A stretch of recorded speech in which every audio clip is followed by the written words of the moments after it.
नहमदुहु व नुसल्ली अला रसूलिहिल करीम अम्मा बाद फ़ऊज़ु बिल्लाहि मिनश शैतानिर रजीम बिस्मिल्लाहिर रहमानिर रहीम। मैं हूं प्रोफेसर हकीम इसाक सुल्तान और अपने यूट्यूब चैनल से आपको खुशामदीद कहता हूं। दोस्तों, आज हम जिस वीडियो पे बात करेंगे, जिस टॉपिक पे बात करेंगे, वो ख़वातीन में पाई जाने वाली एक आम सी अलामत है जिसे डिस्मेनोरिया कहते हैं। हम इस वीडियो में ये बात करेंगे कि डिस्मेनोरिया क्या होता है, इसकी अक़साम क्या होती हैं, इसकी वजूहात क्या होती हैं, इसकी तशख़ीस कैसे की जाती है और हर्बल में इसका कैसे कामयाब इलाज किया जाता है। दोस्तों, डिस्मेनोरिया जो है बुनियादी तौर पर ख़वातीन में माहवारी में होने वाले नाभ से नीचे पेडू के मकाम पर जो दर्द होता है उसे डिस्मेनोरिया कहते हैं। अगर हम इसे जो है इसकी आगे कैटेगराइज करें तो हम इसकी कैटेगरी में तकसीम करते हैं। नंबर 1 है प्राइमरी डिस्मेनोरिया और नंबर 2 है सेकेंडरी डिस्मेनोरिया। प्राइमरी डिस्मेनोरिया है, ये आमतौर पर यंग लेडीज़ के अंदर होता है, यंग गर्ल्स के अंदर होता है और वो लड़कियां जो कि अभी बालिग हुई होती हैं उन्हें पहले 2 से 3 साल तक उनके पीरियड में कोई पेन नहीं होती, यानी पेन फ्री उनके पीरियड्स होते हैं।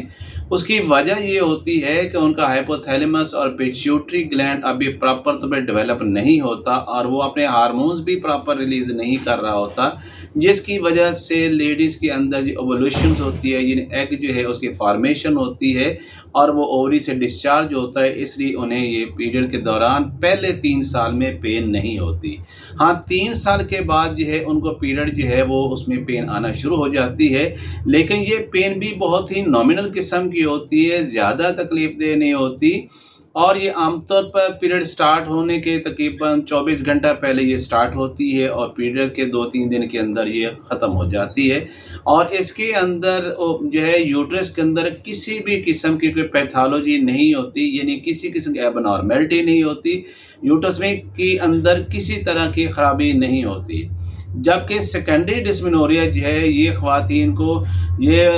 बलूगत के कई साल बाद जाके ये डेवलप होती है और इसमें ख़वातीन के पेल्विस के अंदर पैथोलॉजी बाकायदा मौजूद होती है, यानी कोई ना कोई डिफेक्ट ज़रूर मौजूद होता है जिसकी वजह से उनके पीरियड जो है वो पेनफुल होते हैं। सबसे पहले तो हम ये फिजियोलॉजी यानी पैथोफिजियोलॉजी बयान करेंगे कि ख़वातीन में मेंसेस पेनफुल होते क्यों हैं।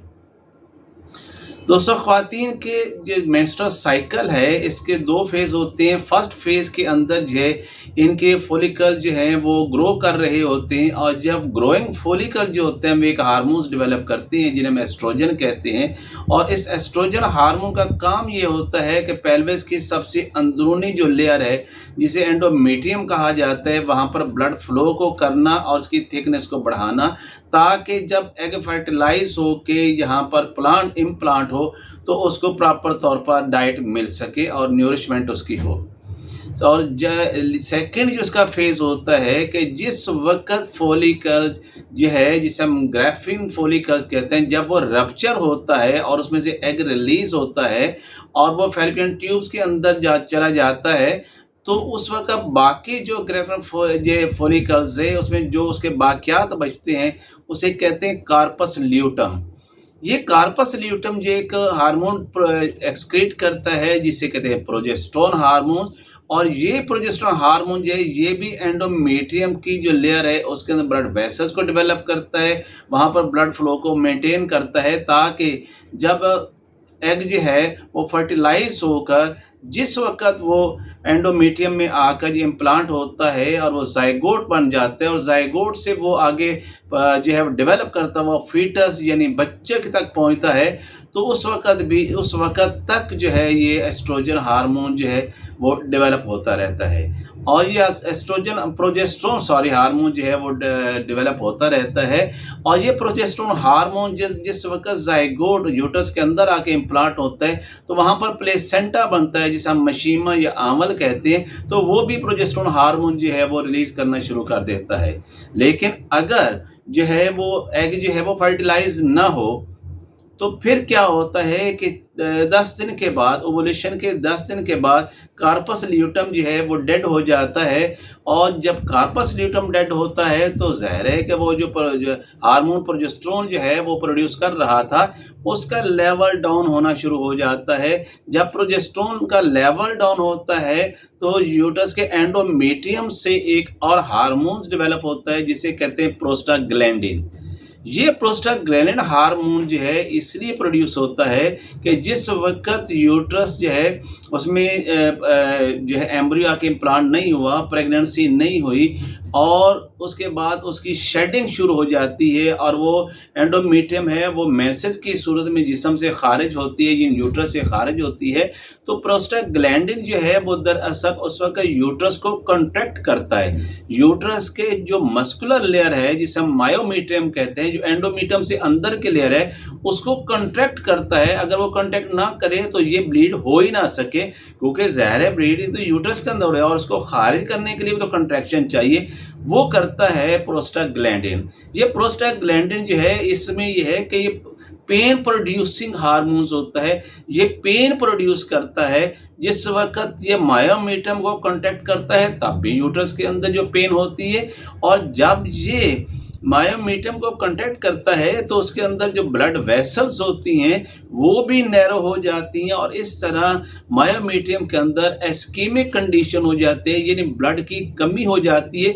जिसकी वजह से भी यूट्रस के अंदर पेन होना शुरू हो जाती है। तो ये आम तौर पर तो बिल्कुल नॉर्मल पेन होती है और तकरीबन तमाम ख़वातीन में ये होती है,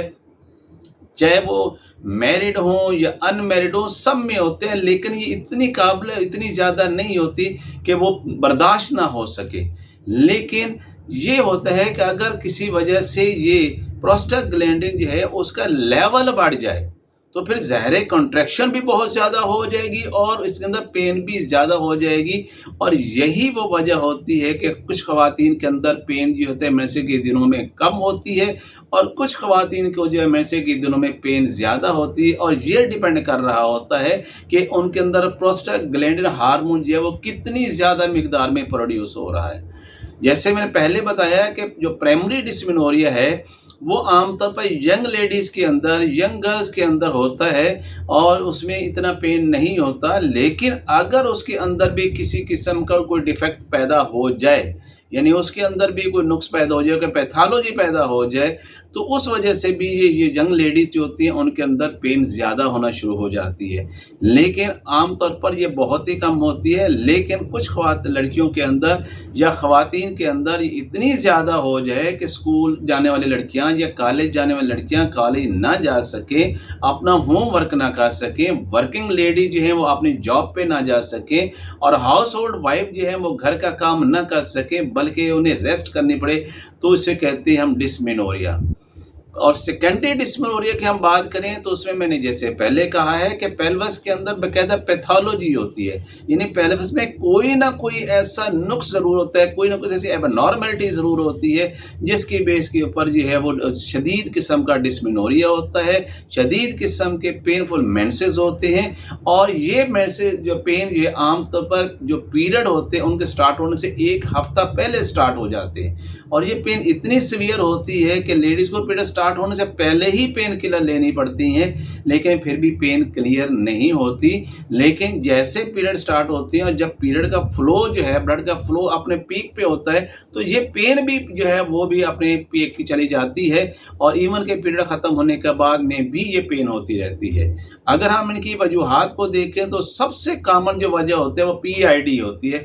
पेल्विक इन्फ्लेमेटरी डिजीज़, यानी ख़वातीन के यूट्रस के अंदर जो है वो इन्फेक्शन हो जाए, उस इन्फेक्शन की वजह से पीरियड जो होते हैं वो बहुत पेनफुल होते हैं। और इसका सबसे बड़ा सिम्टम ये होता है कि ऐसी ख़वातीन को आम दिनों के अंदर जो लिकोरिया होता है वो बड़ी बदबूदार किस्म का होता है, बहुत स्मेल वाला होता है। अगर इस तरह का कोई सिम्टम किसी खातून में मिलता है तो समझिएगा कि उसे PID प्रॉब्लम है और PID की वजह से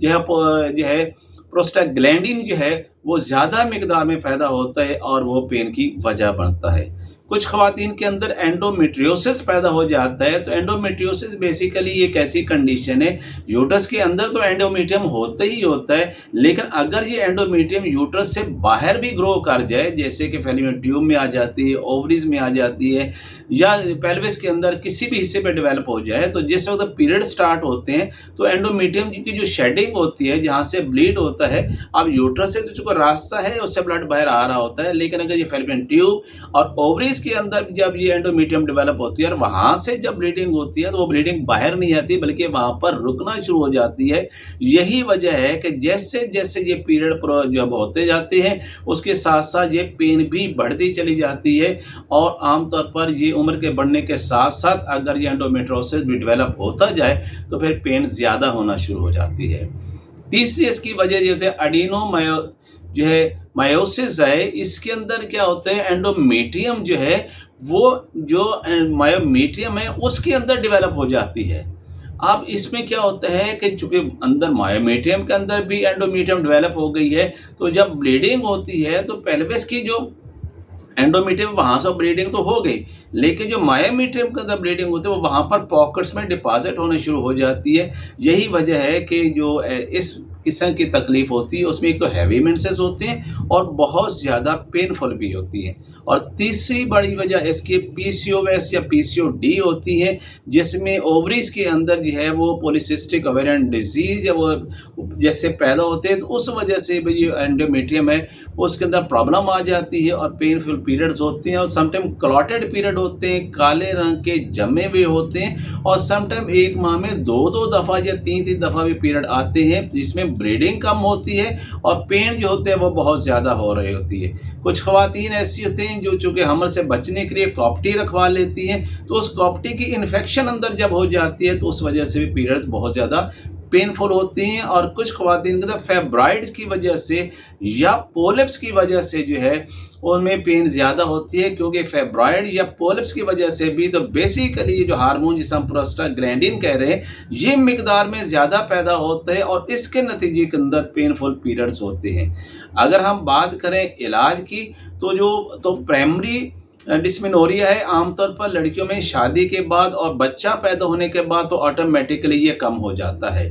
लेकिन जो सेकेंडरी डिस्मेनोरिया है इसके लिए बाकायदा ट्रीटमेंट करना पड़ता है। इसकी हमें रूट काज को देखना पड़ता है कि इसकी असल वजह क्या थी जिसकी वजह से इतनी ज़्यादा पेन हो रही थी। आया ये एंडोमेट्रियोसिस की वजह से हो रही थी, या ये है कि पीसीओएस या पीसीओडी की वजह से हो रही थी, ये जो है इसके अलावा फैब्राइड्स की वजह से हो रही थी, या पेल्विक इन्फ्लेमेटरी डिजीज़ की वजह से हो रही थी। रूट काज को जब तक हम इसको इंटेरोगेट नहीं करते और उसके मुताबिक इलाज नहीं करते तब तक ये डिस्मेनोरिया क्लियर नहीं होता। आप इसके लिए जो आम तौर पर जो मैंने बताया कि जो सबसे ज़्यादा जो प्रॉब्लम आती है वो इन्फ्लेमेशन की वजह से आती है। इसमें ख़वातीन की कमर में दर्द होता है, नाभ से नीचे जो पेडू है वहाँ पर शदीद दर्द होता है। तो इसके लिए बड़ा एक सादा सा फार्मूला मैं आपको बताता हूँ जिसका जो बिल्कुल बेज़रर है, जबकि एलोपैथी में इसके लिए पेन किलर दिए जाते हैं। और याद रखिए जब इस सूरत में पेन किलर दिए जाते हैं